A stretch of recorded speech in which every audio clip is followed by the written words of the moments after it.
The following show contains adult content. It's not our intent to offend anyone, but we want to inform you that if you are a child under the age of 18 or get offended easily, this next show may not be for you. The content, opinions, and subject matter of these shows are solely the choice of your show hosts and their guests, and not those of the Entertainment Network or any affiliated stations. Any comments or inquiries should be directed to those show hosts. Thank you for listening.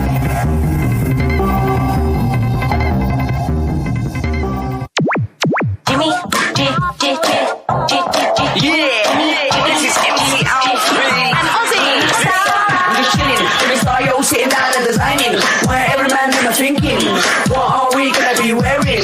Yo, I'm a Liverpool MC, you can't test me. Big up the girls inside the party, let's get down to crazy Jimmy. Big up myself, the known as Alfie, the one and only, the Turkish MC. Always love the clothes of Jimmy. Bitch, I'm your one I wanna be. Jimmy Star, new celebrity. We'll take you out to Jimmy Stars.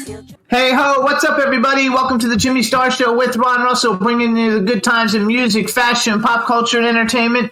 We got a fun show for you guys today, but before we get started, let's just say hi to the world. We want to give a shout out to my cool, outrageous man about town co-host, Mr. Ron Russell, and Astro. Astro, look at everybody. See everybody, Astro? Hello, it's Astro. What's up, you guys? People are starting to join us in the chat room. Stefan is there, and he says hi from Tina. Hey, Stefan. Hi, hey, Tina. Cindy Lady Lake is in there. We should have a good time today. I want to thank everybody for tuning in last week's show with Caitlin. We had Caitlin and Sharni Vincent. It's turning out to be one of our bigger shows. It's already just broke 10 million plays this morning. So it's shooting up there to be one of the biggest shows that we've had. And so I want to thank everybody because she's like my favorite. And you got to love it. So everybody check it out. It's on YouTube. Listen to it on Red Circle or Apple Podcasts. And thank you for everybody for going and listening. So it's Thanksgiving too. We want to wish everybody a happy Thanksgiving. I do. I'm so sad that so many people don't know what Thanksgiving means. You know, I watched on TV, they did a thing in the street where they were asking people, what is Thanksgiving about? And these young people said, eating turkey. They had no idea. They said, who are the people that came here? And one person said they came on the Titanic. I almost died when I heard that. I thought, how fucking stupid could you be? That the Pilgrims came over on the Titanic. I mean, honestly. They weren't all young people. They were idiots. I mean, didn't they learn in school that the Pilgrims came over and it was the Mayflower? And the reason that we have Thanksgiving is because we broke feast with the Indians. And the Indians said, kill a turkey, they're good. And here's some corn, which is something we had no idea what it was, because in Europe they didn't have corn.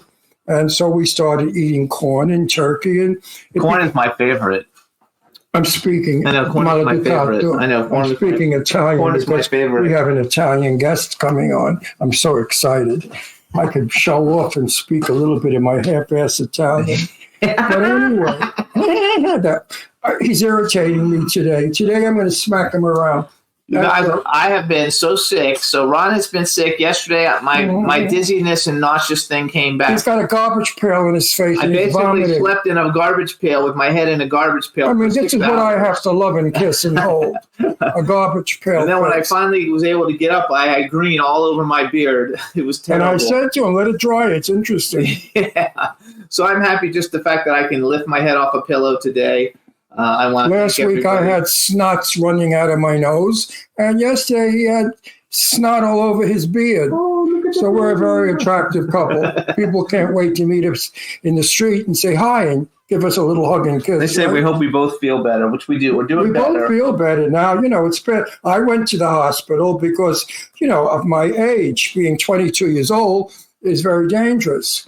So I went into the hospital, and the doctor said, it's a good thing you came in because at your age, 22 years old, it's very dangerous. Your cold could turn to pneumonia. So I want to tell everyone out there, if you're past 70 and you have the flu, please go get antibiotics and have a doctor look at you, because that flu can turn into pneumonia and you die from pneumonia. My grandmother in Italy, that's what she died from at 98. She was as healthy as could be. She was running around cooking, cleaning, doing everything like a young woman. And then she caught the flu and got pneumonia and died from it. Hadn't she gotten pneumonia, she probably would still be alive today. She'd be about 240, but she'd still be, that old bitch would still be alive today. My grandmother was tough. I didn't care for my Italian grandmother in Italy. I lived with her for almost a year when I lived in Italy, and she was one tough hombre. Don't forget, she was born around Queen Victoria's time, which was the Victorian era. And she had all the old-fashioned ideas. I was going out with the guy that cleans the building, the janitor, his daughter. And when my grandmother found out, she went nuts. She said, "Don't you dare go out with the daughter of the street cleaner." She was so uppity because it was an embarrassment for the rest of the people that lived in the apartment building that my grandmother lived in. So I had to deal with her bullshit. And she'd lock the door if I came home after midnight. And and then she'd tell me to go sleep in the hallway. What a grandmother tells her American grandson, go sleep in the hallway if you come home after midnight. She was a bitch on wheels. No wonder my father ran away from her when he was 21 years old and came to America. I don't blame him. I wanted to run away and come home again. But anyway, that's my nonna. But I had a nonni here, my mother's mother, who was a saint. She was my grandmother who taught me how to tie my shoes. She made lunch for me every day when I came home from school. She adored me. I was the boy. And boy, oh boy, did she worship me and love me. So you see, you get some good, some bad. It all comes in pieces. I only really remember one of my grandmothers. Well, because you're an orphan. How could you remember any of them, you dumbbell? I'm not an orphan. I was adopted when I was a baby, so I had grandparents. Yeah, but they weren't really your grandparents. The only one I remember, though, is they were just people pretending to be your grandparents. No, they weren't. They weren't real, Jimmy. They paid for my college education, so they were real enough. But they weren't blood. They don't. You don't look. Oh, like I don't have any blood. I don't have anybody's blood. So no, because you're an alien. You came from another planet. But when I was a kid with my grandmother, I had to we lived in a 2-story house, and she would come to visit, and she took a lot of pills, and she couldn't. She could only go up to, but she only could take, she had a lot of diseases, I guess. I don't know. I was a little kid. She would only be able to take 2 steps at a time. So every 2 steps she would stop and take a pill and then go back to the next one. That's all I really remember. I had a sister-in-law like that. I don't really remember. Hey, B. Claudia just joined us from Germany. Hey, B. Hey, B. Well. How's it doing? Hope Mom and Nick are well. Sending you love. How's your strudel, honey? How's your strudel? Strudel. Strudel. Oh, what's strudel? You don't know what strudel is? It's like the same thing as strudel? Yeah, I love it. No, you pronounce it. How do you pronounce it? Strudel? Strudel. No, it's pronounced strudel. It's in German. I pronounce things like the people, like the country it comes from. Well, Jeff Caperton also joined us. It's his daughter's birthday. Hey, Jeff, how you doing? Next year is going to be a big year for us. Jeff Caperton. I love the picture of you and your bride. Your wife, when she was a bride, how beautiful. I saw it on Facebook today, Jeff. No, that's his daughter who just had her birthday. Oh, that's your daughter? That's his daughter who just had her birthday. You have today. such a grown-up daughter? You look good for your age, you old fuck. You old fuck looks great. I thought it was his wife. That's funny. You're looking good, Jeffy. Whatever you're doing, keep drinking it. Hey, he's in on Instagram. He's always putting up he's in the gym every day. I didn't know that was his daughter. I swear to you, I'm pretty sure. I don't know if I saw that same picture. I don't know. I don't remember seeing her in a wedding dress, but it was definitely whoever There's it was. A picture of he and his. I didn't read the article because I was late for work today, so I just went through everything quickly. And I assumed it was his wife. No, it's his wife, his daughter. It's his daughter. I'm telling you, Jeff looks good. I think he has like a 30-year-old daughter. How old are you, Jeff, you old fucking mother? He's like my age, I think. You're an old goat. You're looking good, boy. Tell me who your doctor is, your surgeon. Yeah. I'm ready. Look, I need my neck done. Look at this, Jimmy. How nice. I could pull up 7 inches of face. Look at that. Look. Not looking nice, that looks. Yes. I'm going to have a facelift when I get the guts to do it. It's got to be painful having your face all cut up. I don't know. He hasn't had that done though. And stitched. I mean, and then you look like Joan Rivers. He says you're killing me. I don't know. I'm gonna guess he's about my age. I'm gonna guess. He might be a little younger than me. Really, how old are you? You look good. You might be a little bit younger than me. Did you have work done? No, you have Botox or Restylane or some crap in your face? He's a guy's guy. He's too butch for that shit. You know what it is? When you go down on a lot of women, no, seriously. The sperm from the woman is wonderful facial. It keeps the lower face very, very stiff. He's got a wife too, you know. Well, he could have a girlfirlne. I'm not squealing. No. But, you know, if he's 59 with no work done. So he's a year younger. How old is he? 59. 59 and no work. And it has to be pussy facial. Good genes. It's pussy facials. Pussy facials are great. I used to have them when I was married. Then I got old when I stopped. Because there's no pussy to get a facial from. Anyway, we don't want to get kicked off the air, so we'll switch. Why should we get kicked off the air? I didn't say anything dirty. Oh, no. Well, pussy is a cute little cat. Meow. Yeah. Meow, meow, meow, meow, meow. You got cat facials all the time. Yeah, you rub your face in a cat. Anyway, we want to thank everybody for tuning in. You can listen to the Jimmy Star Show. Oh, wait, I got snots coming out. Hang on, snots are running again. You can listen to us on, okay, stop. Red Circle, Apple Podcasts, iHeartRadio, SoundCloud, iTunes, Spotify, Amazon Music, YouTube, Google Podcasts, Radio Public, TuneIn, and Amazon Prime. Some announcements. Don't want anybody who's in the LA area. Don't forget that Sunday night is the 21st South Bay Music Awards. The website is southbaymusicawardslllc.com. It's at the Roxy Theater on Sunset Boulevard at 6 o'clock. It's going to be a lot of fun. So if you want to go, I'm sure there's tickets available. Go to southbaymusicawardslllc.com. And we want everybody to check out Dark Frights, our new horror magazine that we launched a week ago. It's darkfrights.com. And please check it out. It's got new content every day, and it's a lot of fun. And then we also want to wish everybody a happy Thanksgiving because everybody's writing. Yes, definitely. So I got dressed for Thanksgiving. I put on my nice little whatever this is.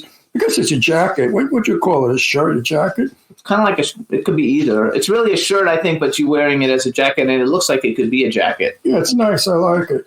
Meanwhile, on Facebook, I put up a drag picture of myself of yet many, many, many years ago when I founded Have a Heart, the AIDS benefit called Have a Heart. I and a bunch of troopers, all drag queens, would perform, and we made money for AIDS and gave it to the Elizabeth Taylor Foundation for AIDS research. Well, you know, with this controversy about trannies, I didn't want people to think that I think there's a woman inside me, because, no, if I have to, I like to be inside a woman. I'd rather that than a woman be inside me. But anyway, no, I am not a tranny. I was only an actor performing as a woman to raise funds for AIDS. And I had to make that clear because I didn't want people to, not that there's a shame in it. I have many friends that are trannies, and they're wonderful, and I love them very much. So it's not that I'm ashamed. It's just that it's not a fact. And I like everything to be accurate and factual.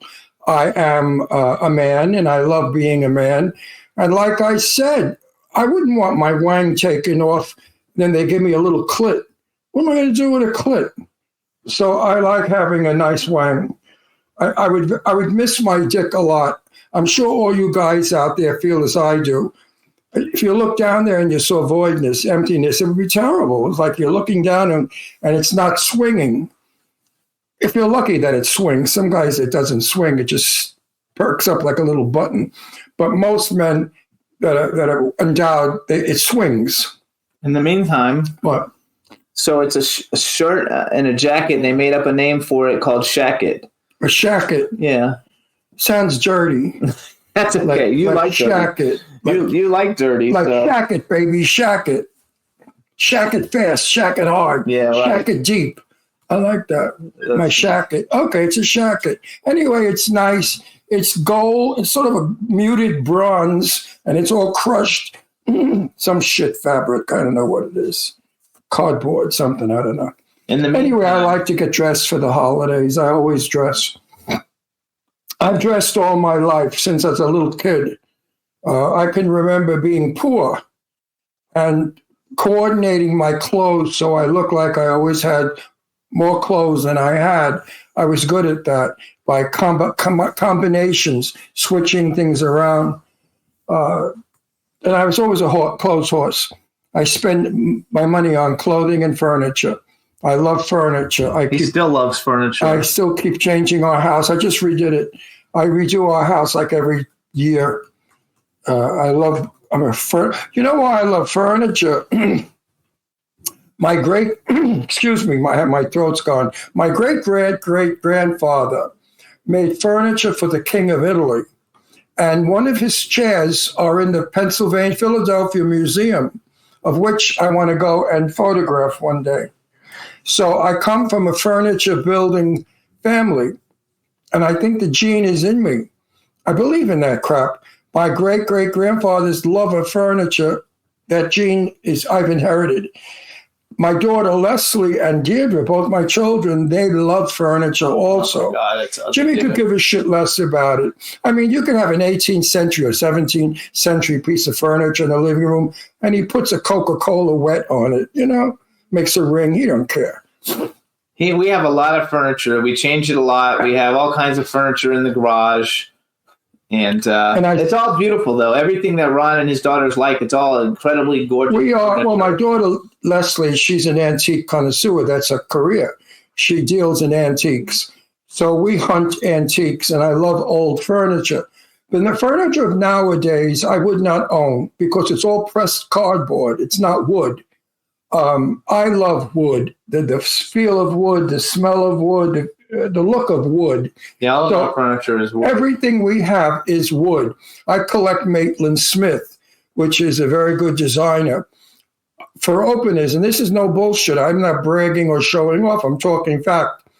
Our dining room table is 10 feet long, solid, carved Maitland Smith, magnificent. I paid $3,500 for it like 40 years ago. And I understand now it's over $50,000, that table. Is that insane? What furniture has gone up, and it's collectible. Real furniture, though, yes. Well, good. If you buy designer furniture. And Maitland Smith is something to look for in the junk stores. If you see a piece of Maitland Smith, buy it, because it's definitely worth far more than what they're asking in the secondhand store. Absolutely. We've got a dining room table, my desk. Jimmy's desk. The table here next to me is a card table. And I think I paid maybe $800 or $900 for it, Maitland Smith, and it's worth $8,000. Can you believe that? I mean, they rip you off. Who the fuck is going to go pay $8,000 for something that was like $700? Anyway, people do because they collect fine furniture. Anyway, so now we're going to bring on our first guest. Yes. All right, Juan, let's let him in. Bring him on. I see him in there, so I think he's there. Yes. Yeah. How you doing? Yeah. Now you got balls, big balls, to name yourself special. What the hell is so special about you? What do you got, 14 inches? What's so special about you, special? Hang on, you can hear us, right? Let me introduce my cool, outrageous man about town co-host. Oh, wait, first we got to introduce him, but let me introduce you first. Right. My cool, outrageous man about town co-host, Ron Russell. Hey, special, welcome. What's up, Ron? Thank you, Ron. So you guys, now we want to welcome to the Jimmy Star Show with Ron Russell, director, producer, music artist, the founder of Music Brings Life, the fabulous Keenan Special Bristol. There you go. And we got a chat room with a bunch of people filling up, so say hi to everybody in the chat room. Hello, everyone. There you go. All right, you guys. So you guys, Special's a really cool guy. First of all, tell us, where are you right now? Where are you from? I'm from Brooklyn, New York. Where, Brooklyn? I'm from Brooklyn, New York. Brooklyn. You heard correctly, Ron. Brooklyn. I was born in Red Hook, baby. Okay. More Brooklyn than. That's why we got this connection. Baby. You bet your ass. You know, it's called Brooklyn Bond. It's called Brooklyn Bonding. You bet. We're brothers for sure. You know. You can't get more Brooklyn than if you come from Red Hook. Man. So you know, because black don't crack, you don't know how old people are, but us white people, we're a little bit different. He's 84, and look how good he looks. Yeah, right? He looks like 60. He looks like 64. That's right, 64. Isn't that awesome? But I wanted to let you know how long ago he was born in Brooklyn. In 1940, I was born in the Brooklyn projects. Oh. Right? The Red Hook projects that were heaven on earth. When my parents moved there, they had hot water, steam heat, and they were rich. And then we had the swimming pool. My God, That's right. in the fucking Riviera, we used to go to the public swimming pool. 1,000 people in the little pot of water. But we were so happy. We were content. We didn't know any better. And we were all neighbors and best friends, and everybody got along beautifully. There was no such thing as race, color, or ethnicity. That bullshit didn't exist. Everybody was the same level, poor, because you paid $20 a month rent in the projects. And we were all poor. And we got along fine. $20 a month for rent. 20. Yeah, that's what he said. $20. $20 a month for rent in Brooklyn. Wait, and Not anymore. my parents had a hard time raising that $20 because 2 kids and my grandmother. It was hard. And you look like an eater, Ron. You look like an eater, Ron. What do I look like? An eater, yeah. He's Italian. An eater. Well, you think I'm fat? I'll smack you. I'll smack you real hard. No, he's not fat, but he does like he's Italian. It's this jacket I have on. It's like, look, I gotta show him how skinny I am. Look, I'm skinny. No, That's how skinny you are. It's a big fat jacket. He's in good shape. All right, so you guys, first of all, to learn a little bit about Special, first of all, he's the founder of an organization called Music Brings Life. The website is musicbringslife.org. It was founded in 2009. Give us a 2-minute version of what is Music Brings Life so people kind of know what it is. So Music Brings Life. The movie after that, so don't bring up the movie yet. We'll talk about the movie after that. Okay, so Music Brings Life is a blood awareness organization that educates people, students within the Black American, Latino, Caribbean, Asian communities about the importance of blood donation and bringing awareness to sickle cell disease. We do that by using the power of music and entertainment. That's genius too, to do the music and entertainment, because you're actually a musician and an entertainer on top of it. And music is international. Right. Music belongs to everybody. Everyone. It's universal. It is universal. Music belongs to all of us. So you guys, the website is musicbringslife.org. Like I said, it was founded in 2009. It's a nonprofit organization that educates young people in the Black, Latino, and Caribbean communities about the importance of donating blood. And they have a goal is to collect 10,000 pints of blood. That's our goal, Ronnie. That's our goal, Ronnie. That's our goal. And you've done a lot of that already, though, right? How much have you already done? We've raised over about 8,000 pints of blood. We've raised. That's a lot. I mean, today people don't die from sickle cell anymore. Can you say that again? People don't die from sickle cell anymore. They still do. They still do. Yeah, they do. We are living longer. They are living longer, though. They are living a lot longer. Yes, but they still die from it. When I was in elementary school, my little friend Robert Taylor, not the actor, my little black friend Robert Taylor, he was born, I guess, with sickle cell. Sickle cell. And he used to get fainting spells. I remember he would be at his desk and he'd faint.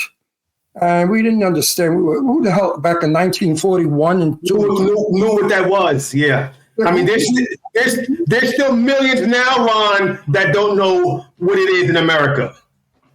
I think a lot of people don't. Stupid. No, I think a lot of people don't know what it is. Everybody knows what sickle cell is. I don't think they do. I really don't. Not a lot of people. No, I think you do because you knew somebody who had it, and I think people who are affected. No, by I have lots of black friends that have it. It seems to be. People that. It seems to be a disease that's primarily with black people. We don't know why, But it's You might also know. Why is that? In Africa? It's a very it's not only with Black people. It's also Europeans and Asians also have sickle cell also. So that knows why. That's a misconstrued narrative. That's also a misconstrued narrative that the disease is only from Black people that only has it, and that's not true. Only, but I said primarily. I didn't say only. A very good friend of ours, a singer, you may know her, Angie. BNGB. GNGB. She goes to Africa, and she loves it there.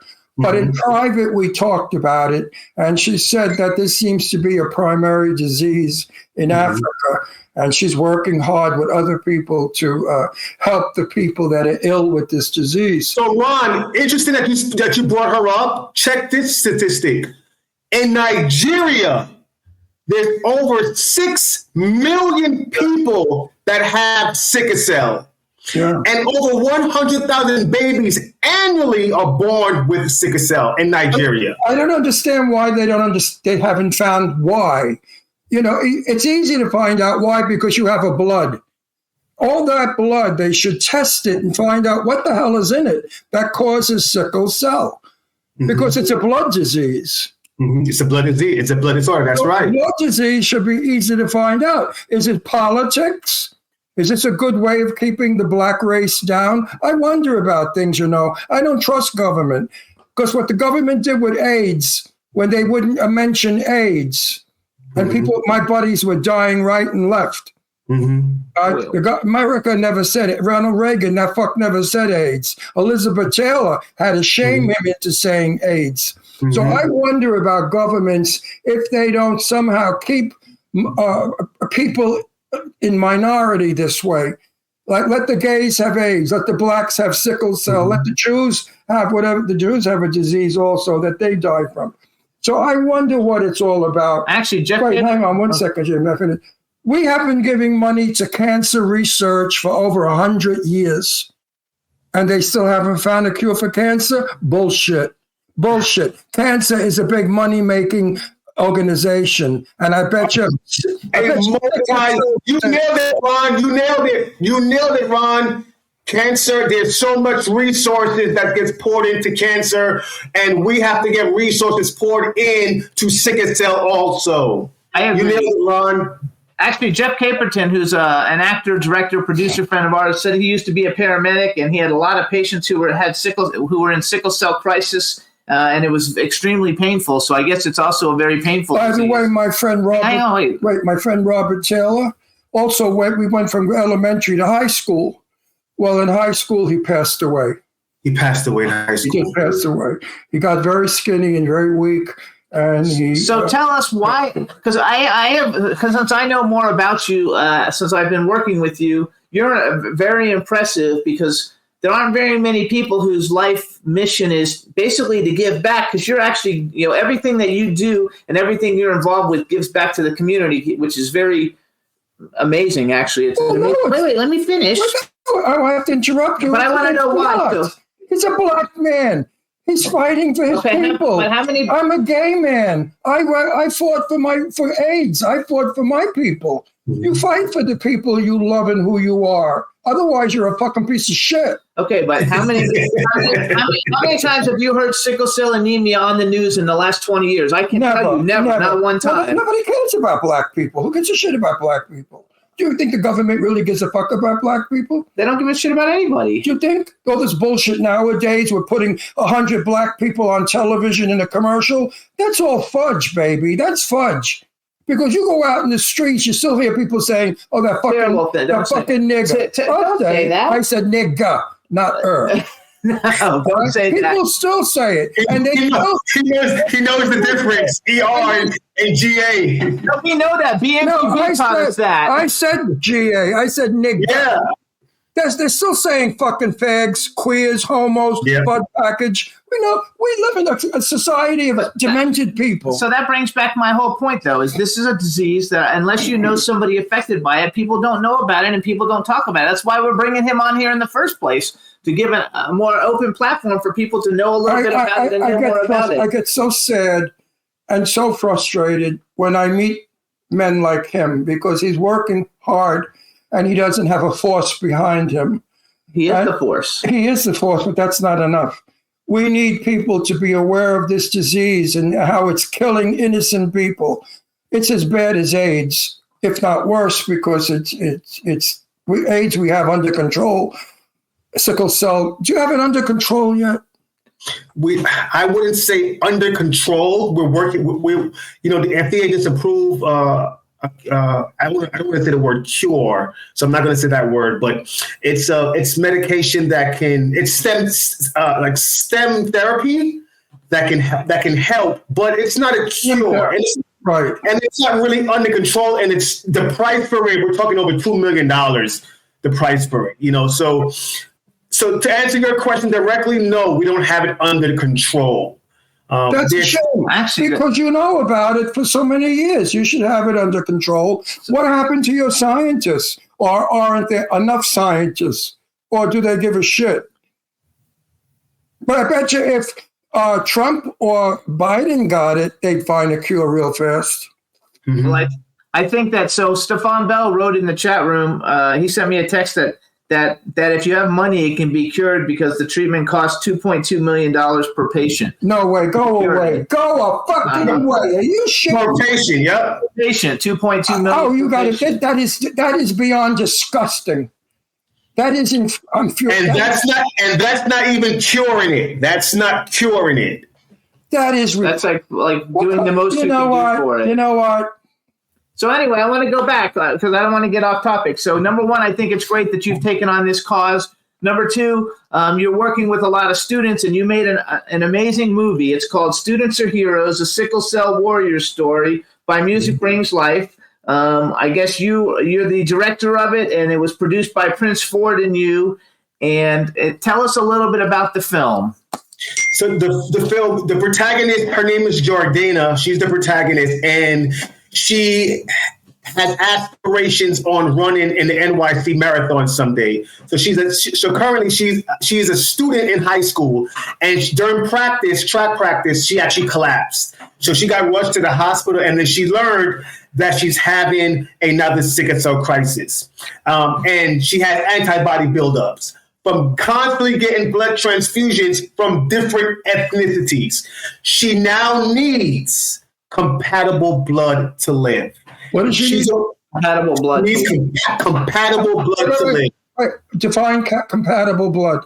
So compatible blood is where your blood type matches the person who's going to donate blood to you. Well, I would assume you can't give L negative to something else. You have to match the blood type. So if you're matched, you can receive blood from someone else, but if it's not the same match, right? Constantly, the body knows that this is foreign product entering the body, right? So that can create toxins, which are antibody buildups, and over time, that can quickly break down the organs in the body. So that's why it's imperative to strive to get compatible blood donations for someone who has sickle cell.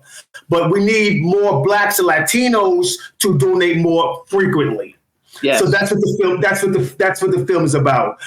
So doctors don't have the blood for her, right? So she's aware of the fact that this hospital don't have the blood, and Blacks and Latinos do not donate blood frequently. So where are you going to get the blood from? Where? How are you going to get the blood that I need to live?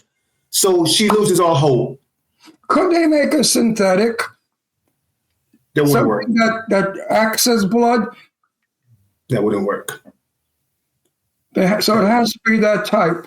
So yes, everybody in Africa can go screw themselves. They're going to die. Because how many people in Africa are going to give that blood? Nobody. Well, we don't want to give up on the Africans or give up on anyone at all. So Jordana in the film, she represents so many others that experience this, have antibody buildups because getting blood from transfusion from different ethnicities, needing compatible blood. Many have lost their lives because they didn't get the blood that they need, and the antibodies broke down the organs. So she represents millions of people throughout the world. Have the doctors looked into the thought that maybe it's some form of AIDS? Could it be related somehow to AIDS? It's entirely different because one is a blood disorder and AIDS, as you know, is a virus. So they're two different types of conditions. So sickle cell is not a virus. It's not a virus, no. Oh, it is not a virus. It's not a virus. What the hell is it? It's a blood disorder where our blood vessels, our blood cells travel through the red cells, right? And they're round. For someone who has sickle cell, it's sickled. So sickle meaning that it's shaped like a banana. It's shaped like a banana. So imagine that your blood cells are round. Imagine going through your vessels, right? It cannot have a fluid.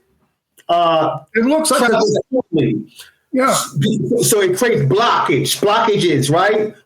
And the blood, oxygen cannot flow, the blood cannot flow, which causes breakdown to the entire body. That's simply it. And they can't find a cure for that. We haven't found the cure. That's very questionable. I would question that.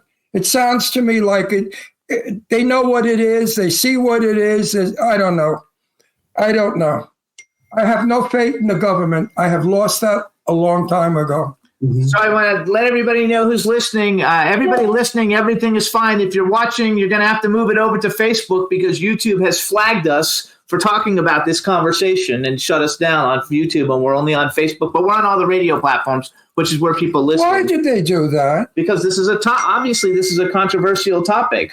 Obviously, we might be exposed. YouTube flagged us? YouTube flagged us for this conversation, yes, right now. So everybody, we got to. Well, maybe if it was other people, they wouldn't have flagged us. No, it's not. I think YouTube is prejudiced. No. So anyways, I'm trying to get the link for it now. I'm putting the link, you guys, in the comments below. You can't win in this country, can you? And they talk about communism. Hang on, I don't know how to. And freedom of speech. What happened to our freedom of speech? Hey, Juan. YouTube. Hey, Juan, take that link and text it to me on my phone, please. I don't know how to get it out of the chat here. And we'll go back on. It's okay, though, you guys, because everybody's listening. But I don't want to play the video until we get back onto YouTube. YouTube is afraid of reality. Okay, don't keep talking about them, or you'll never be able to have a show. I don't give a shit about I do. Anyway, so you guys, we're going back. Again, the website is musicbringslife.org. And I'm waiting for the actual Facebook. Maybe we take a quick music break and come right back so everybody can get to the link. Hey, Juan, let's play BNG. You know what was wrong with this show? We were too real. We didn't have any phony baloney here. We talked turkey. We talked the real stuff. And people in this country can't deal with the real stuff. So in the meantime, we're going to play a big. He sent it to me in my email. We're going to. We're going to take a break. When he talks about 6 million people in Africa dying, you shut us down. Anyway, you guys, BNGB, so much love. We're going to play it real quick, and we'll be right back. We love NGB.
Yeah, and we're back, and everybody's on Facebook, and our audio and all the other platforms. Everything is fine, you guys. So welcome back, special.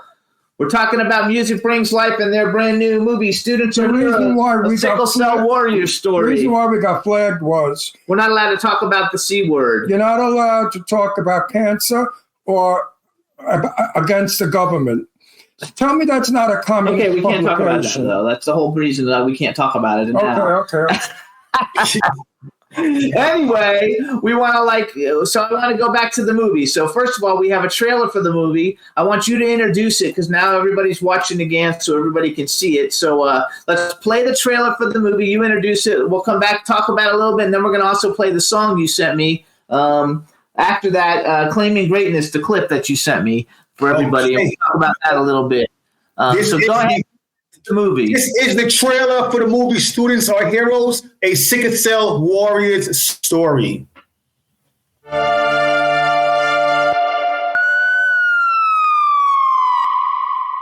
It's not that great. Samantha. What do you mean? Well, when She's telling you she didn't have enough. Excuse me, this is the community organizer I was telling you about. Oh, come on! Now you dudes are inviting community organizers to a medical situation? People who have sickle cell suffer. The COVID-19 pandemic has further exacerbated an already low supply of blood. A sickler will never be an athlete of any type. It's just not possible. Jordana's dream to run the New York City Marathon is a very real goal. Up in the way like Superman. Everybody in position like Superman. Now count. Who can I count on? Today is the first meeting of the Heroes Donate Blood Club for the year. I don't know if I got this. Someone like Jordana. If they don't find a match for me soon, I'm going to die.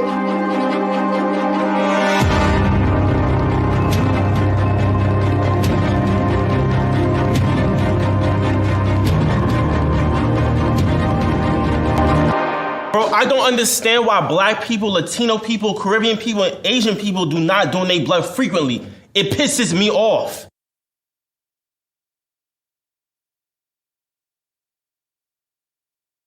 First of all, congratulations. You look great on screen. Thank you, Jimmy Starr. We saw you in. So you were the doctor, or who were you? I played Dr. Alexander. I love that. I think that's terrific. So this is an absolute sin. It's a sin. Trust me. This is a sin that this has to exist. Oh, absolutely. It shouldn't exist. We could put a man on the moon, but we can't find the cure for sickle cell or AIDS. Nah.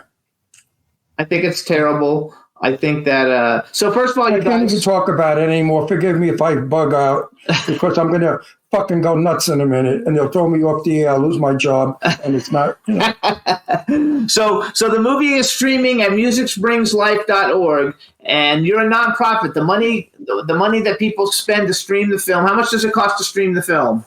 It's only $14.99 to stream the film.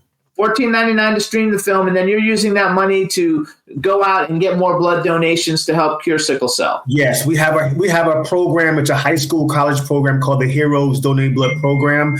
So all of the funds will be used to fund our program for our high school and our college students. I think it's terrific. And you guys can find out more information by going to musicbringslife.org. And that's where you'll go and find all about it. So then you also have a clip, and it's called Claiming Greatness. John, yes. Claiming Greatness. So tell us, what is this? Claiming greatness. Jordana was always told in her life that she can't do this because of her condition. She won't be able to live this certain long because of her condition. She won't even graduate from high school because of her condition. And I'm sure there have other people that had challenges in their life, and they were told by someone, you can't do that because you're a woman, or you can't do that because you're a gay man, or you can't do that because of your condition, right? So the song represents all of those people to get them to understand that greatness is within you. And do not allow no one to tell you who you are, what you are, and what you can do. Claim your greatness. And that's what the song represents. I love it. I think it's perfect. So introduce the song, and then we're gonna it's a real short clip, everybody. But we're gonna play it for everybody. Introduce it, and then hang on, and we'll be right back. This song is called "Claiming Greatness" by myself. Special. I hope you enjoy it. Jimmy Starr, let it drop, baby. There you go. Yeah. Hold firmly to your truth. That's right. That your dreams are your personal purpose. All facts. And you were sent to create that legend. You ready? Come on. Let's go. I would die 1,000 times before the day of their death. The valiant days just one time, standing in faith to reach that goal line. Every time I hold a mirror up to my face, my dream screams out for me. So I'm claiming greatness, conquer your fears. Claiming greatness, claim your claiming greatness, conquer your fears. Claiming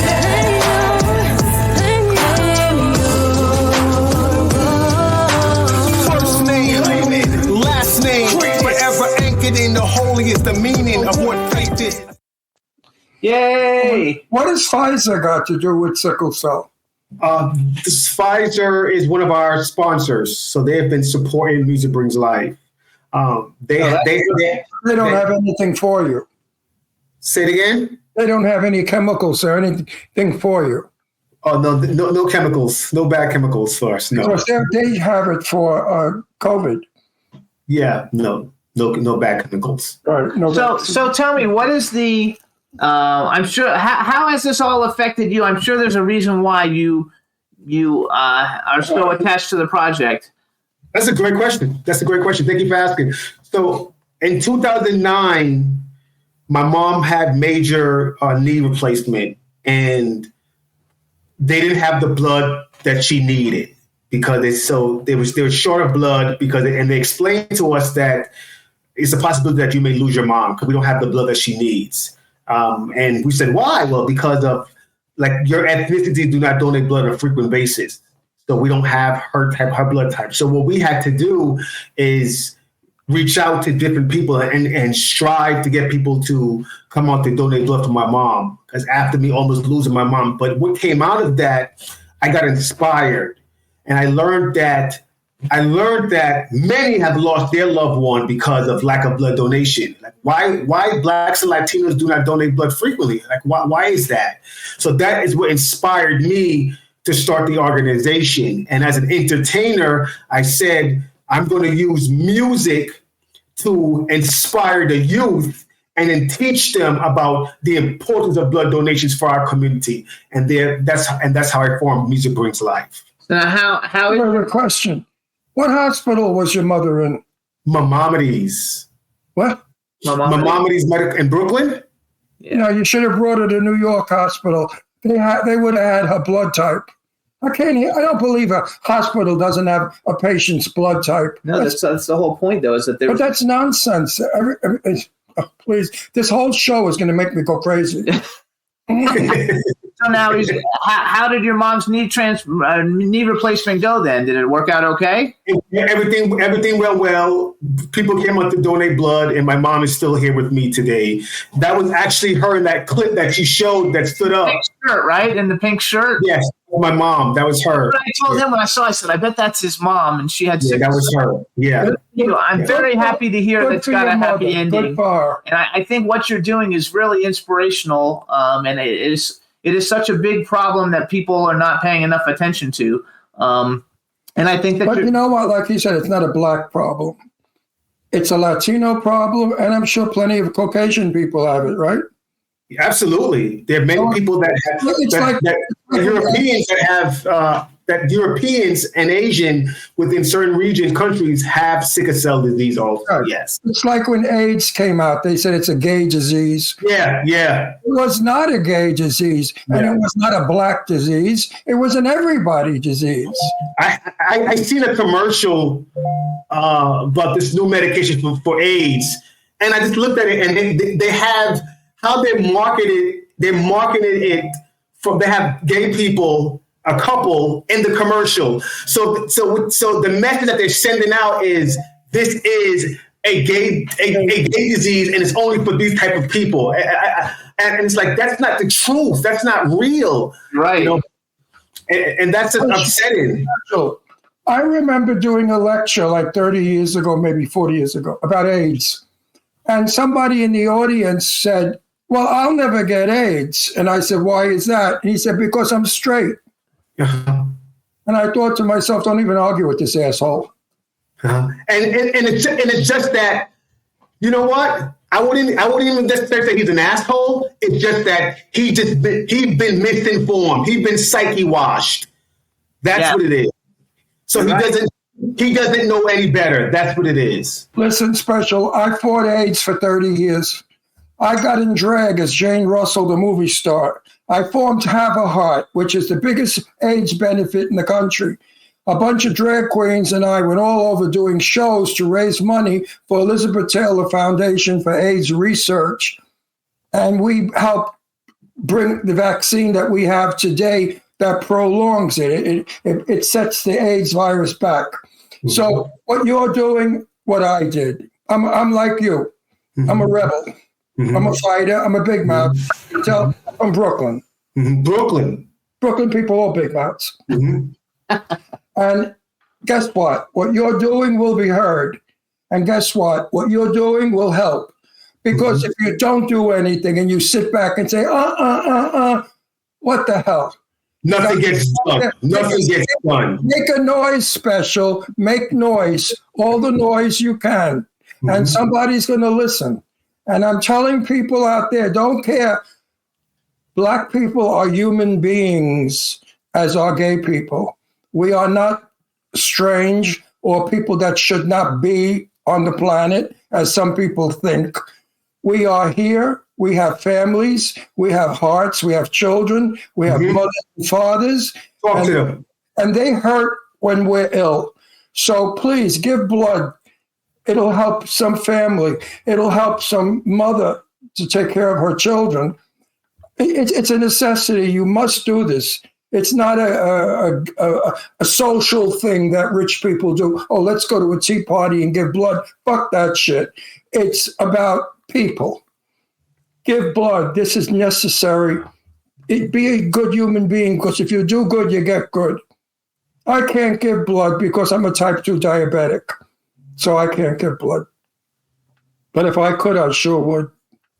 So in the meantime, we want everybody, first of all, to follow the Instagram for I don't know if this is for, is it Hero? It's Heroes Donate Blood. Is that for the actual Music Brings Life organization? That's correct. You are correct, Jimmy Starr. You are absolutely correct. So follow Heroes Donate Blood at Heroes Donate Blood. Please check out musicbringslife.org. Stream the movie. That would be great if you could stream the movie, because all the money is, going back to help. Special, what you need to do, you need to get a medical truck and go around to all the neighborhoods and get blood. People will give blood if the truck is there. You give them cookies and some lemonade shit, whatever, and they'll give you blood. That's how you're going to get your blood. Go to the people to get your blood. Go to the people. Let's go to the people. And that's what we're doing. And that's one of the reasons why we're here on this platform with you guys. And thank you for allowing us to speak. And Ron, I know you have empathy. I see that you have empathy. And that's powerful. That's powerful. I see it. Thank you. Not like they say, many of my friends are Jewish. That thing. I was raised with black people. My first friend was Sammy, who lived across the hall from me, and he was black. My mother used to walk, because we were dirty as kids. My mother would stand me in the kitchen sink, and she'd wash one leg, and the leg was white. And I'd say, that's the Ronnie leg. And the leg that was brown, I'd say, that's the Sammy leg. That's what I was raised with color. The family, Miriam gave me baths. Miriam was a black woman. When I came home from the hospital, my mother, of course, couldn't do anything. She had a baby. But Miriam was there. Miriam gave me, a black woman gave me my first bath. And then a Jewish woman gave me my second bath. So I came from a very ethnic background. To me, black people were people. I never saw color. I learned about color when I went to school. And I heard the other kids talk about black people. And I used to have fights. He likes to fight. No, I don't like to fight. I like to hit people that say bad things about my friends. You can't talk bad about my friends to this day. I stick up for my friends. I don't give a shit who you are. That's a Brooklyn thing. And I never understood what the hatred was for black people. I still don't understand it. I love, listen, you know, C.C. Pennington, finally it happened. A darling friend of mine. I love and adore her. I have only, right, Jimmy? No, and I'm not saying it to we be, like everybody. I'm saying it because I want my fans out there to know that black people are wonderful people. They have hearts, they're very spirited, and they're beautiful. Angie B is a drop-dead looking woman. She's gorgeous. And C.C. Pennington is magnificent. These are beautiful people. Johnny Mathis, my favorite singer. I love him. He's a black man. Actually, do you know who Johnny Mathis is? Special might be too young to know who Johnny Mathis is. Do you know who Johnny Mathis is? That name sounds familiar. You want to look it up. So Johnny Mathis. Johnny Mathis is the greatest singer in the world, better than Frank Sinatra. He's black. Better than Frankie, baby? He's actually, so he came out before they kept track of record sales, but they say that if they would have been keeping track, he would be the biggest selling artist of all time. Of all time, has a voice from heaven. Like something like 360 million. So, and you know what I don't understand? What I don't understand is some white people I have encountered, they speak poorly of black people. Oh, if one moves next door to me, I'm out of here. I don't want no blacks next to me. Yet they'll go to a concert of a black artist. I don't get it. You don't want a black family next to you, but yet you'll go to a concert of a black artist. What the fuck is that all about? No, so I think it's time that white people, and all people, not only white people, there are black people who are prejudiced against black people. You know, I'll share a story with you guys. So I was in Georgia. And I went to, it was like 8 o'clock in the morning, and I went into the restaurant, and I see the staff was a white staff. And initially there were thoughts that came when I seen this, thoughts that came.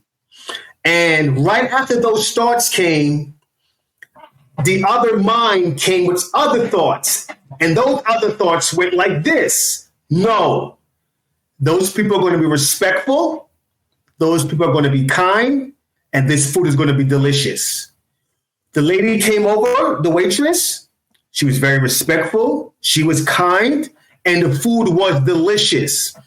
So I noticed what I did. And I heard Wayne Dyer. Can you guys hear me well? Yes. No, I said it was in your head, though. Yes. I heard Wayne Dyer, and what Wayne Dyer and this neuroscientist said, however you view the world, that's what's going to be projected to you. Right? Totally. So instead of me allowing those thoughts that initially came, I didn't give any, because I'm in the South and it's white people, I didn't give any life nor energy to those thoughts. I said, no, the food is going to be delicious, and those people are going to be respectful and kind. And that was the reality that I wielded. Congratulations. Fabulous. Listen, the thing that gay people share in common with black people is prejudice. All right? Mm-hmm. Gay people, you can't move next. If Jimmy and I move next door to a straight neighborhood, you know what the first thing they're going to say is, watch your son, faggots have moved in. Yeah. They're going to rape your son. All right? We have that prejudice just like black people do. Yeah. That's why I know what it's like growing up and having the kids on the block say, oh, you act like a girl, you're a faggot, don't hang out with us. I know what that prejudice is. I know what that pain is. Maybe that's what everybody has to experience, the pain of prejudice, and then they won't be prejudiced. Mm-hmm. because it's a nasty. We have to move on. Oh, I'm sorry. I have to move on. No, because we got like 3 minutes left. And 2 Anyway, minutes. anytime you want to come back, you come back, okay?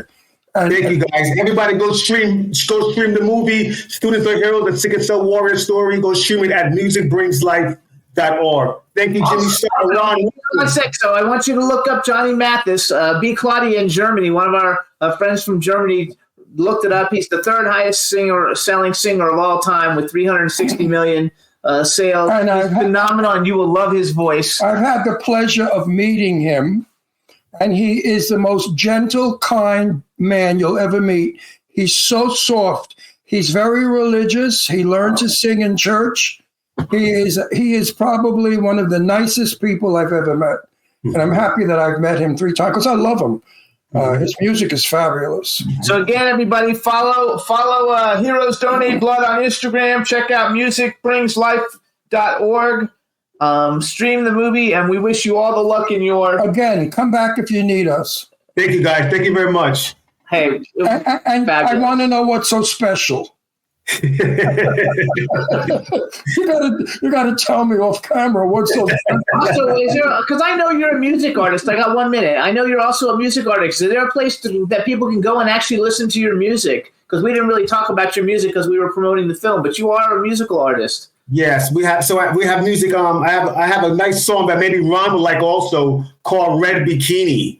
You can. That's released right now on Spotify and Apple Music's all digital platforms. It's called Red Bikini. And what's it under the name? What name is your artist? Do you go by Special? Special, yeah. All right, you guys. Red Bikini by Special. You guys check it out on Spotify or Apple. And we wish you and your family a very happy Thanksgiving. And thanks so much for coming on the show. Thank you, guys. Be great. Healthy and wise. You're a wonderful man. God will look at you. Absolutely. Thank you. God definitely will look at you. All righty. Thanks, Special. Bye-bye. Bye-bye, Special. Bye-bye. What a sweet man. Absolutely. You know, when you care about people like he does, I know what it's like to take care of ill people. When I used to work and the show was hard and my feet hurt from high heels and I didn't like doing what I did because I found it humiliating sometimes. But I thought, gee, the money we're earning is going to help people that are sick. That's right. And that makes you feel good. There's nothing better. When you go to bed at night, you lay in bed tired and you say, I did good today. I hope I saved somebody's life. It's a wonderful feeling. Absolutely. All right, so now we're going to bring on our next guest, you guys. We're bringing her on early. Hello. Hi. Hello.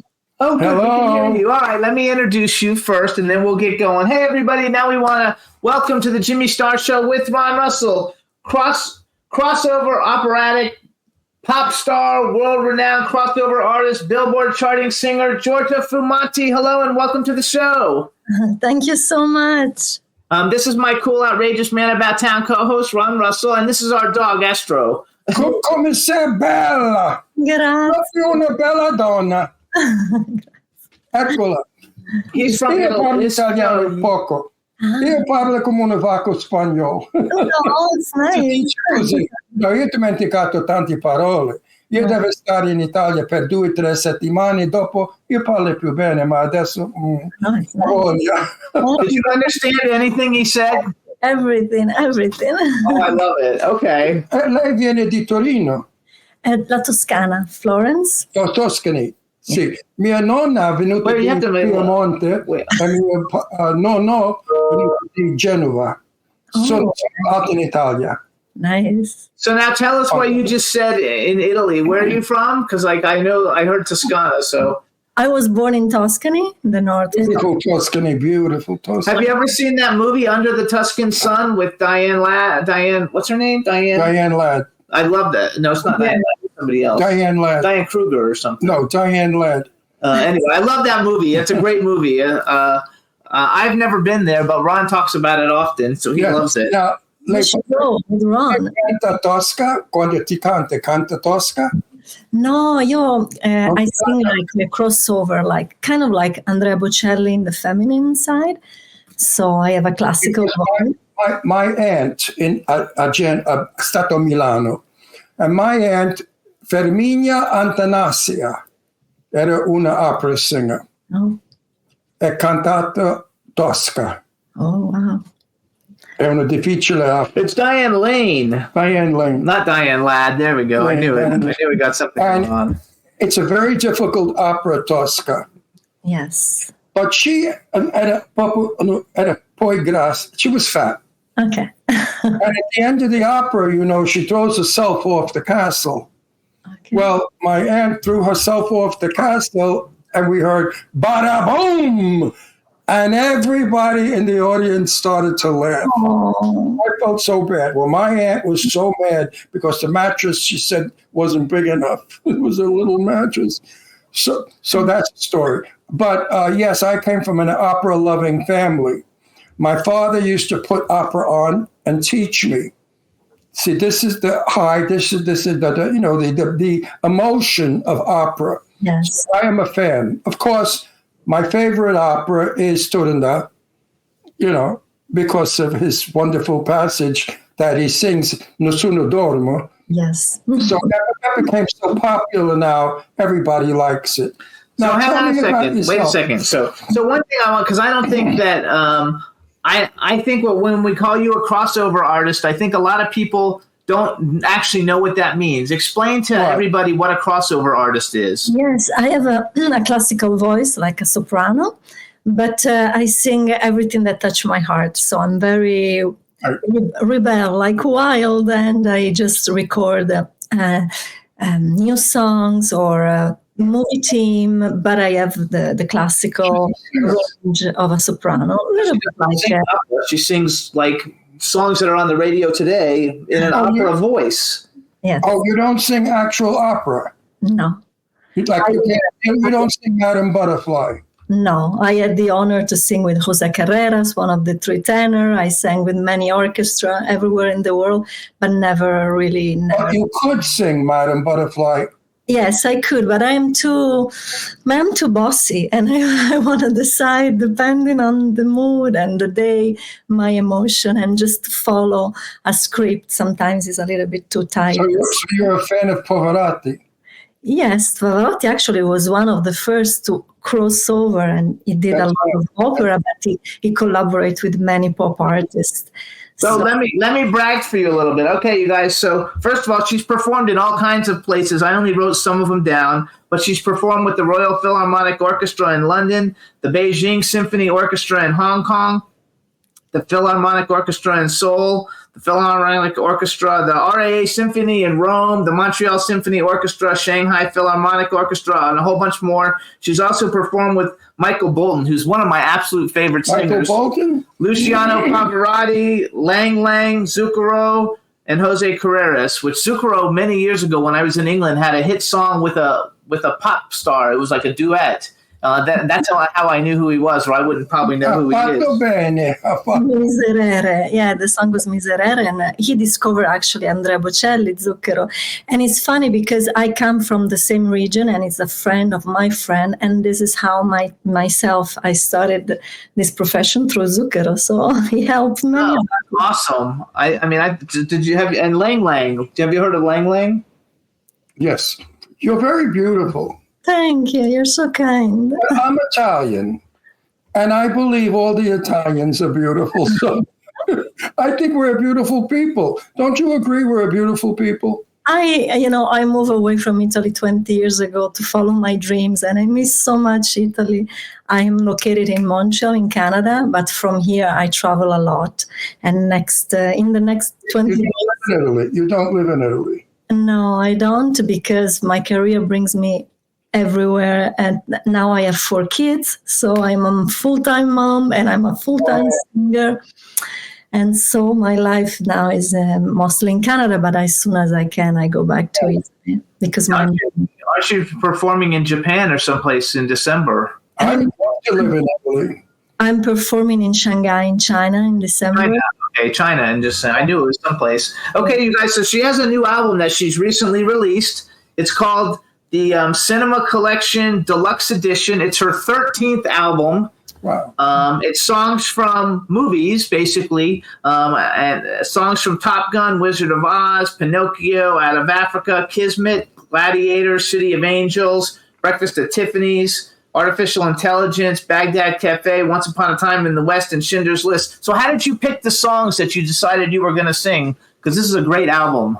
Yes, it's beautiful music because you know, when you have this kind of voice, you can't just sing only pop song. You need to have the space and the time to fly through a melody. And often the melody from the movie, they have this space.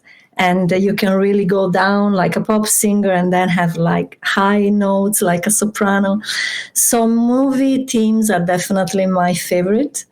And I'm working on the second collection now, and there are so many beautiful movie themes that I'm still discovering and redoing it in my own way. Do you have... You look a little bit like Verna Lisi. Beautiful Verna Lisi. You recorded Verna Lisi. You know what she is? Beautiful, beautiful. Thank you. You have this much. I'm serious. You look like Verna Lisi. You're very beautiful. Thank you so much. So I'm very proud. So you're very. Before we go in, because we're going to play some of your music, because I want everybody to hear. Yes, I want to hear definitely. But you actually trained, right? I wrote down that you studied at the musical conservatory of Parma, Italy. Yes. Actually, you're classically trained. Like, you didn't just wake up and start singing. You've actually... No, actually, I wake up and I discover this voice. You were talking about this previous wonderful singer that discovered the voice in the church, and me too was the same. I was in Italy, and I was a very shy girl, and at 16 years old, I was near the church, and I heard the choir needed young people, so I went there, and that night I discovered that I had this natural soprano voice. So it was a different path, because my parents wanted a normal job, and I studied law to try to be normal, but then my heart needed to sing, and finally I sang a lot in choirs. But then around 22, 23 years old, I started to study, but I didn't want to do opera because I almost lost my voice. Mm-hmm. After a difficult training, and my love story was difficult. I was in a violent relationship, and I was not strong enough. And I was allowing so many people to do everything they want. And finally, I needed to find inside of me the strength to be who I was and in my difference, like we were talking before. And my voice was different. I was not like a pop artist, but I didn't want to be an opera singer. I just wanted to be myself. I loved Enya and this kind of relaxing spiritual music. And I finally found the courage to follow my nature, and I was studied at the conservatory, but I wanted to do my music, and I started with some composition, and finally I found somebody in Canada that believed in myself, so I moved away from Italy.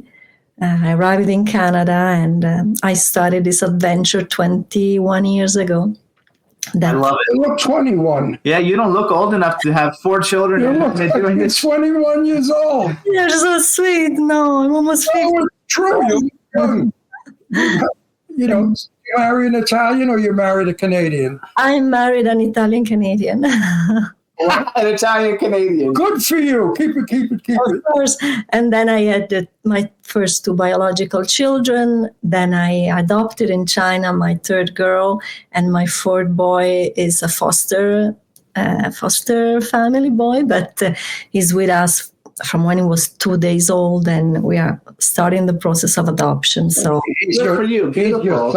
I'm adopted, so I think that's beautiful. I'm actually adopted. So now, one question. Do you cook? Yes, but the essential. I'm not. No, you don't cook. I mean, every Italian knows how to cook. I mean, pasta is like automatic. I know that. That's why I said you know how to cook. He loves pasta. Because I cook. I learned from my grandmother. Yes, of course. But my mom and my sister, they're very good chefs. So, you know, sometimes it is intimidating. So my talent is really in the voice. There's nothing like Italian food. Did you know in America, of course, it's the second food after their native food. People love pasta. And pizza. Pizza here in America is like phenomenal. We live in California. The pizza's not good in California. No, New York pizza. New York pizza is good, but California pizza is not good. Go to Italy to have a real Because experience. of the water, the water makes a big difference. So wait, we're going to play a video. I think you're very sweet. I like her. She's my friend. Yes, she's your friend. So hold on, we're going to play it. What I want you to do, I actually took the Giorgia Fumanti Over the Rainbow video and sent it to our engineer. So I want you to introduce it. Juan, after she introduces it, you play it. You just hang on and we'll be right back as soon as she gets done playing it. But you introduce it for us. It's the wonderful Over the Rainbow, and we did it with all our hearts, this wonderful magical song, and we play with colors and nature just to understand that this place over the rainbow is so close to our reality. Fatto bene. Enjoy, everybody. Over the Rainbow by Giorgia Fumanti.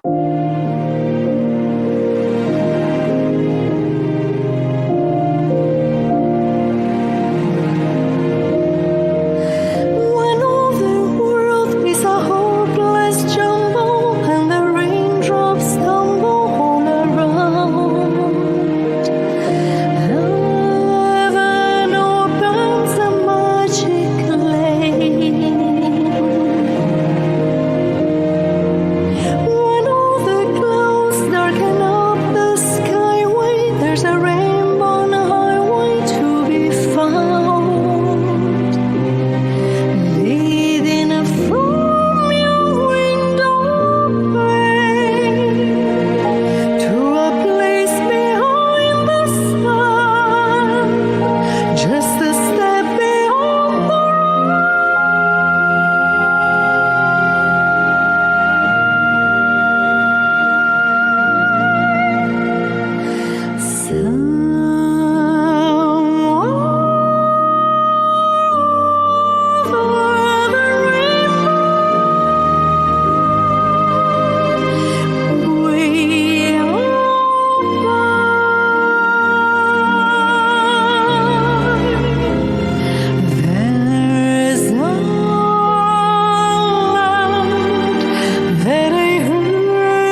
Yay!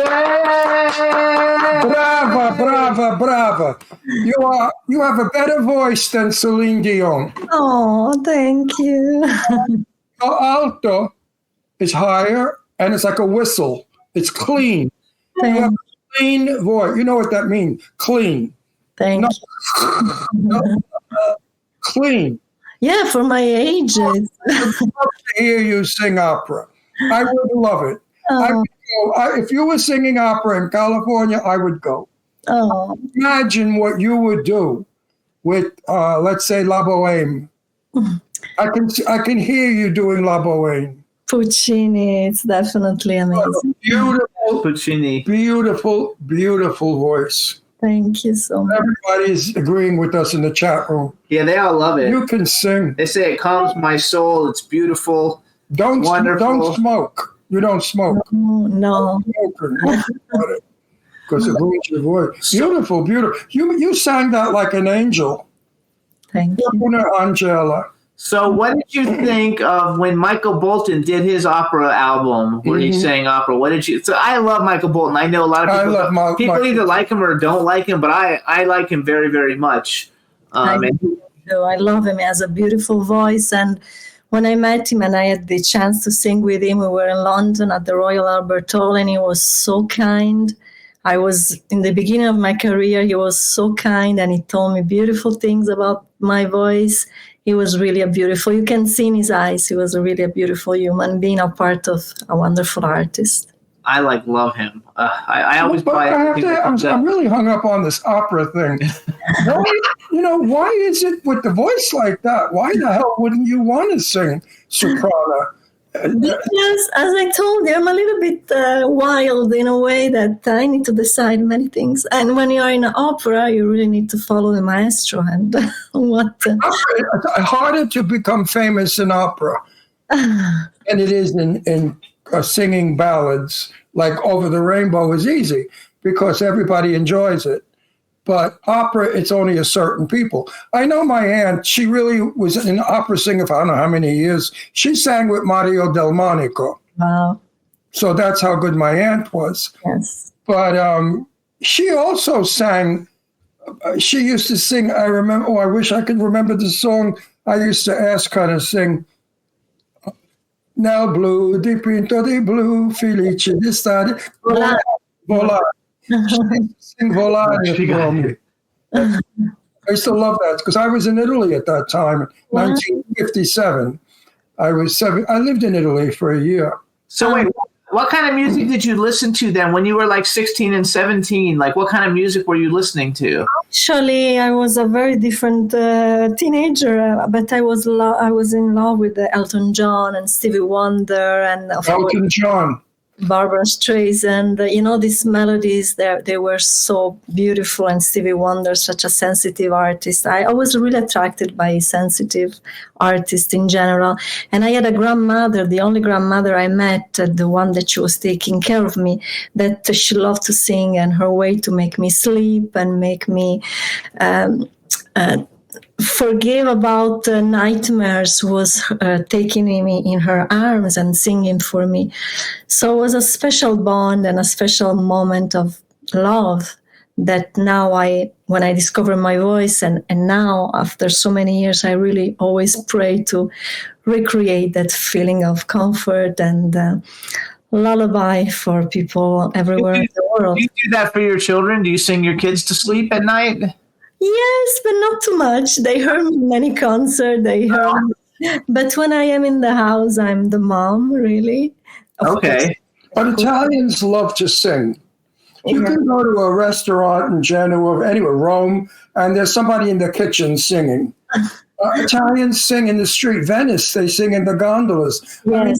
It's a country of singing. Yes, and that way of singing, it's really like Italian. We can have you recorded any Elton John songs?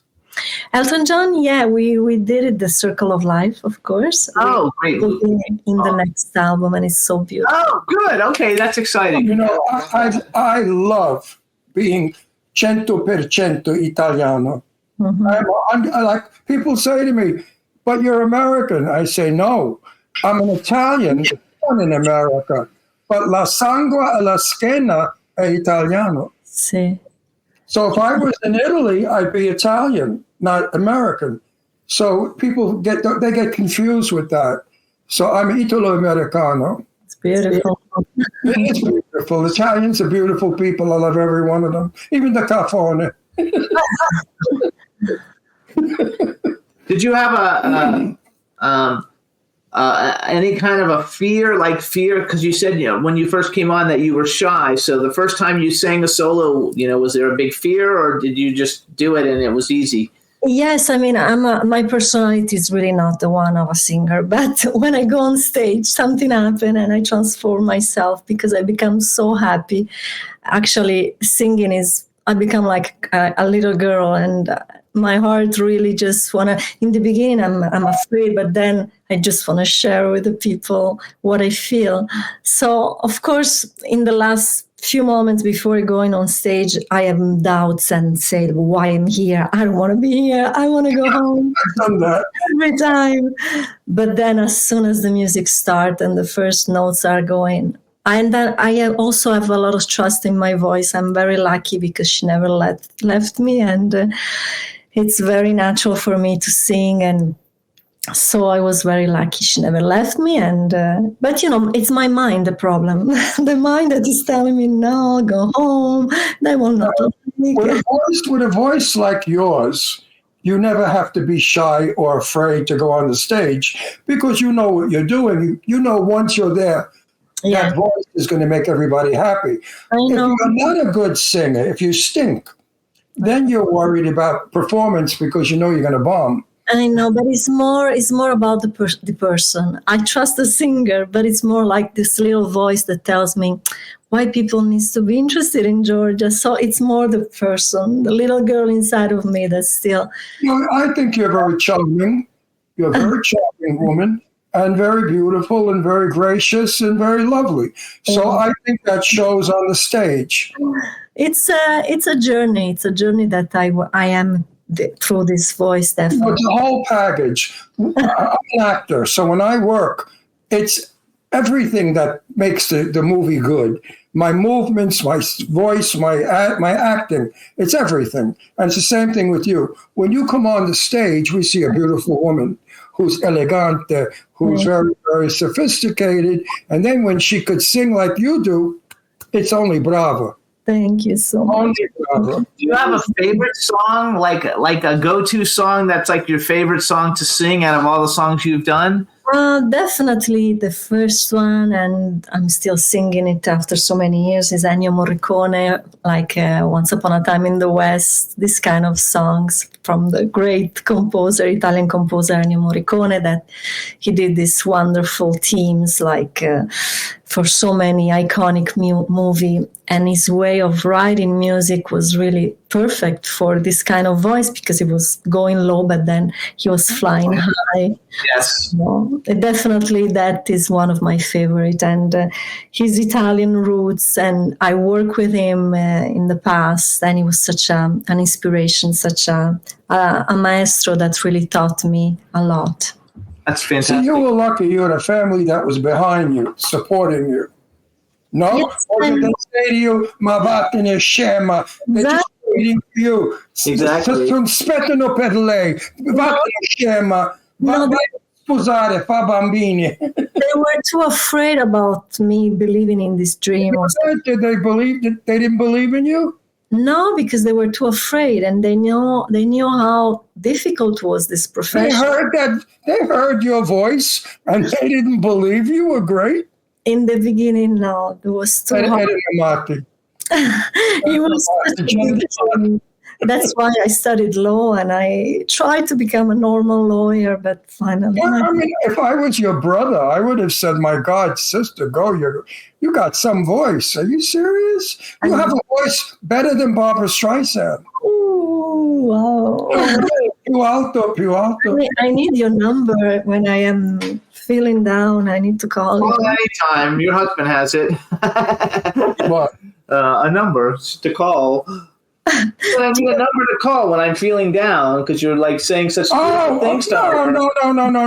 Listen, I don't lie. I tell the truth. If you were terrible, I would say, "Oh, it's nice meeting you." Oh, you're a singer? Oh, that's nice. You guys do, Georgia. But you're beautiful. Listen, I'm gay, so I'm not hitting on you. I'm not flirting with you. I'm telling you the truth. You're beautiful. I mean, you're an Italian. You're a beautiful Italian. He loves Italian. They're my people. He has 2 beautiful daughters too, and they're Italian. More than you. More than you. Yes. They go to Italy all the time. They stay with my cousins in Genoa. They speak Italian. They cook Italian. My daughters are more Italian than you. Really, they are. I spent so many summer near Genova in Cinque Terre. You know. Oh yeah. Well, we've been. My grandmother was in Pegli, Fore di Genova, la città. But then we have a house up in Castello Rocchiero. Wow. We have a beautiful house up there. Yeah. So with vineyards, wine vineyards, and it's heaven. When I keep telling Jimmy I have to bring him to Italy. When he sees where we come from, he's going to want to live there. Exactly, I think so. We're right on the water. My grandmother's apartment, you looked out at her balcony, you saw the water, the Mediterranean. The water was right there, Genoa. It's beautiful. The food is, what food? The food, I know. I was there last summer. I sang there and I visited my mother and my sister. And I love Italy. Are they happy with your decision now that you've done very well? Yes. Yes and no, because I'm far. And yes.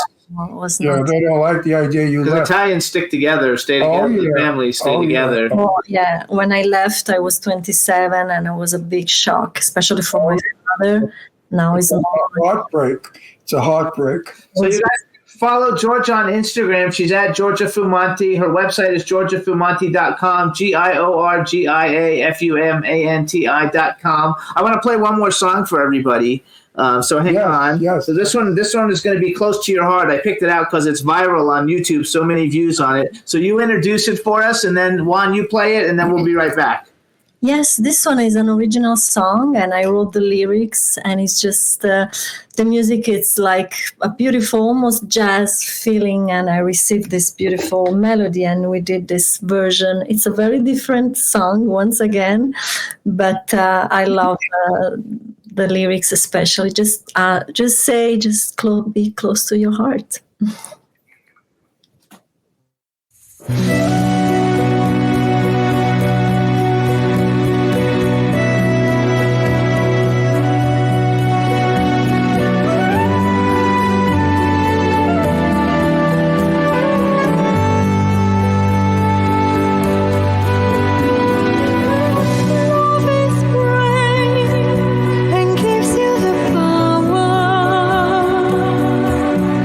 To overcome your fear.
Yay! That was beautiful. What a beautiful original song. You are a tranquilizer.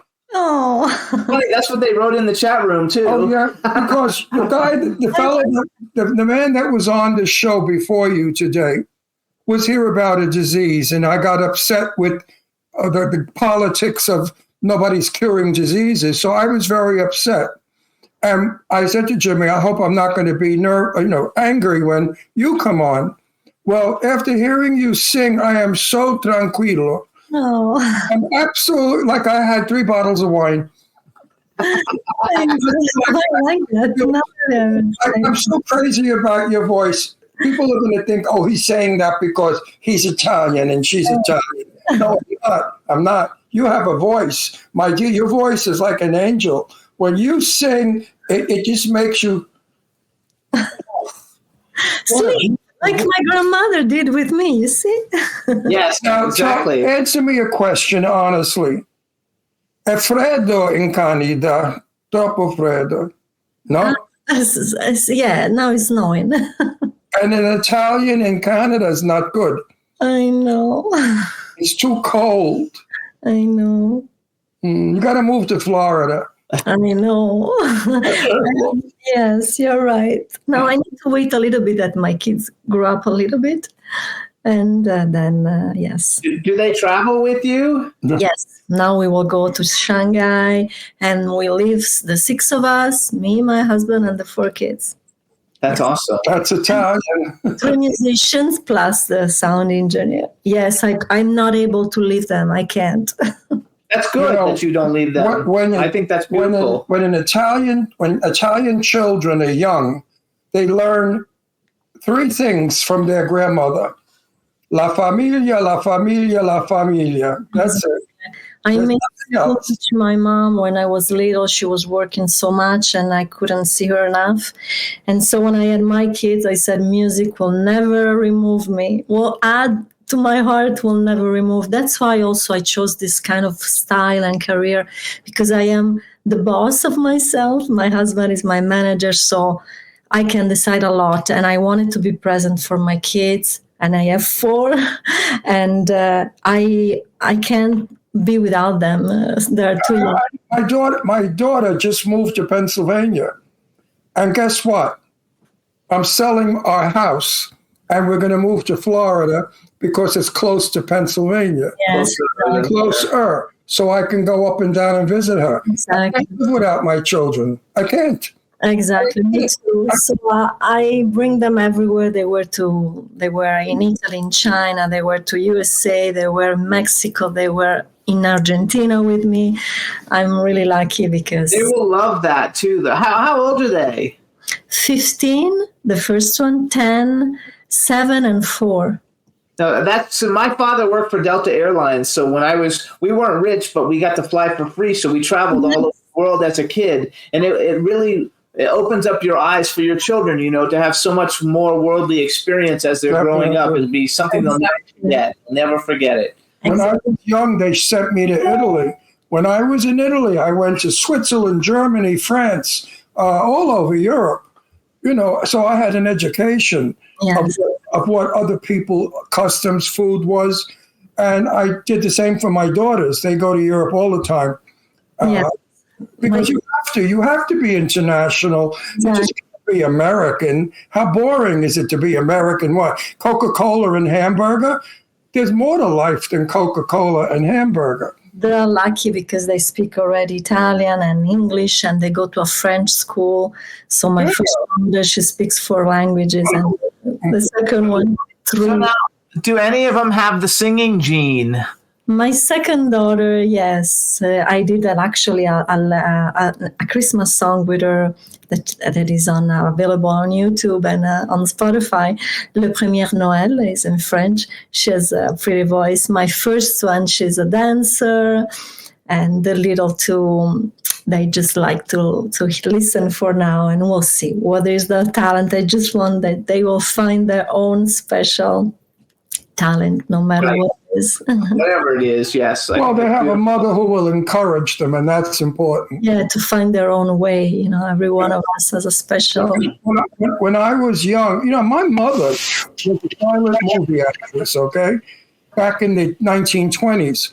So when I said to her, Mom, I'm going to be an actor, and she said to me, oh, yeah, right, Hollywood's just waiting for you. I was shocked because I thought that she, being an ex-actress, would want me to be an actor. But because she failed, she married my father, a Genovese. At that time, woman, they couldn't really. Non ti faccio così con quelle genti. Sono tutte puttane. Exactly. And that was it, boy. My mother couldn't work as an actress because all actresses were puttane. Exactly. That's the mentality, the stupid Italian, the old stupid mentality. So I don't know. Ron's also older, when his grandmother. So I don't know how old you think Ron is, but he's 84. Yeah. Oh my God. He still works all the time. He just shot a movie. He's got a movie coming out in a couple of weeks. He works all the time between this show and working movies. And so he's Sono veggio. You look like 60. Sono veggio. Yeah, everybody's like 60 something, so it works perfect. But he's still working. But I also think that's one of the things that keeps him young. Exactly. He works all the time. He enjoys it. He's having a good time. Getting old is in the head. Definitely. I have all my friends are dead. I have one friend left from when I was young. One, Mike Greco, another Italian, and all my other friends have died because they didn't stay young. They all became old, and you can't be old. You know that. You have to stay like you. You'll be young forever. You're like me. Good. I could tell the type. I could tell the personality. Women your age in Italy look like old ladies, right? The truth. Your girlfriends that you went to school with, you look very young. You look young. Even in your video, you look young. You don't look what I think you are. I think of your age, I don't think so. But if you look at friends, they don't look as good. I know I have friends that before they died, they didn't look like me. They look like old people. Because you're doing your passion, and that's right. You got to do your passion and enjoy it. So, yes. So we have 2 minutes. So 2 minutes. So you guys, this is Giorgia Fumanti. You can find her on Instagram, GiorgiaFumanti. If you go to GiorgiaFumanti.com, you can find out about all her albums. She has 13 of them. Please, go and listen, stream them. I'm sure they're all on Spotify. The newest album is called Cinema Collection Deluxe Edition. Again, it does have the song Somewhere Over the Rainbow, but it's got a whole bunch of other great songs. She even sings the song from Breakfast at Tiffany's. Oh, Moon River, yes. I love that. That's song. one of his favorite movies. movies. Georgia, the truth. Please, if you're coming to California to perform in the Los Angeles area, please contact us and let us know. I will definitely come and hear you. Definitely. I promise you I'll be there. Where? I would love to hear your show. I would love to see your show. And we know that, so you're very popular in like China and Korea. Through China, through California. We wish you all the best going to China on your next trip with you and your family. We hope you guys have a wonderful, I don't know, do you guys celebrate Thanksgiving in Canada? No, right? No, they don't. We did it in October. Yeah, in October. That's what I thought. Okay, so happy Thanksgiving back then. We wish you a very Merry Christmas and a successful, wonderful concert when you go to China. We want to thank you for coming on the show. You've been a great guest. You're a true talent, lovely singer, lovely person. Thank you for coming on the show. Tanti baci. Tanti baci. It was a pleasure. Thank you so much. And all the best to you and your family for the holidays. Same to you. Okay, bye-bye. Bye-bye. Yay, everybody. So we want to thank everybody for tuning in for our show today with our great guests, Keenan Special Bristol and Giorgia Fumanti. It was a fun show. We hope everybody has a wonderful Thanksgiving because Thanksgiving is tomorrow. Yes. Happy Thanksgiving. Have a great Thanksgiving, and we'll see you guys next week. Listen, after you eat that big meal, go for a walk. Okay? So you don't get fat. You have to digest it. Oh, okay. Happy Thanksgiving. Bye, everybody. Thanks so much. See you next week.